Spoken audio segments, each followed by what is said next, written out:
Je pense que ce que les internautes apprécient le plus du réseau Internet, c'est le dynamisme, la vitesse avec laquelle ils peuvent passer d'un sujet à l'autre. Jeter un œil sur un contenu et revenir plus tard, l'oublier pendant des semaines, le redécouvrir dans la section favoris et cette fois-ci être prêt à passer plus de temps à le considérer. Et puis ça ne s'arrête pas là. L'internaute se demande si le contenu qu'il vient de considérer une seconde ou plusieurs minutes vaut la peine d'être partagé, vaut la peine d'être critiqué aussi souvent. Et puis ça ne devrait pas s'arrêter là non plus. La prise en charge citoyenne, le siècle démocratie 2.0, la culture web, c'est aussi encourager et habiliter les internautes à la prosommation, à produire du contenu, à pas seulement les consommer.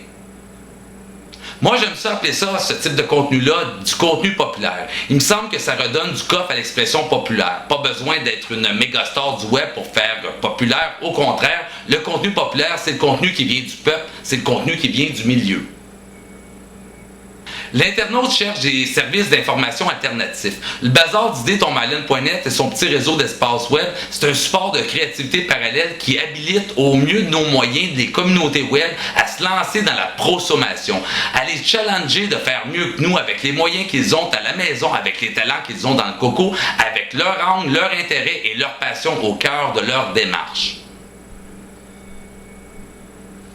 On offre une garantie, celle de demeurer au meilleur de nos capacités un service culturel où la culture est une grande et belle chose. On cherche à démocratiser les codes de la néo-contemporanéité, du très actuel, du actuel qui va vite, qui nous échappe, ou dont on a à souvenir encore un peu le lendemain, puis un peu moins le surlendemain parce que la grille médiatique est une machine qui tourne à toute vitesse. Les internautes sont des gens qui, durant le moment, le lendemain et le surlendemain, savent échapper à cette grille parce qu'ils ont accès à l'univers web, à tout l'univers d'information ou presque. C'est presque une boutade de dire qu'ils sont critiques et on cherche à leur donner les meilleurs angles de contestation pour favoriser le changement. Le blog du Mylen a longtemps été mon bébé. J'étais celui qui disait aux autres, ça presse, lancez votre blog personnel, faites découvrir vos angles, faites entendre votre voix. Avec Barca TV, je me souviens de celui qui disait « Commande gang, lancez-vous avec les moyens du bord, faites-nous parvenir vos shows du dimanche. » Il fallait que je m'y mette moi aussi.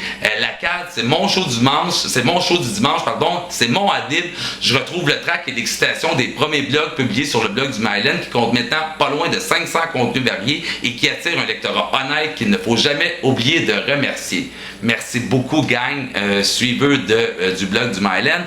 Merci beaucoup gang d'être à l'écoute de Barricade TV. Faites-nous parvenir vos shows du dimanche. Laissez-moi pas seul là-dedans. Salut gang. Merci.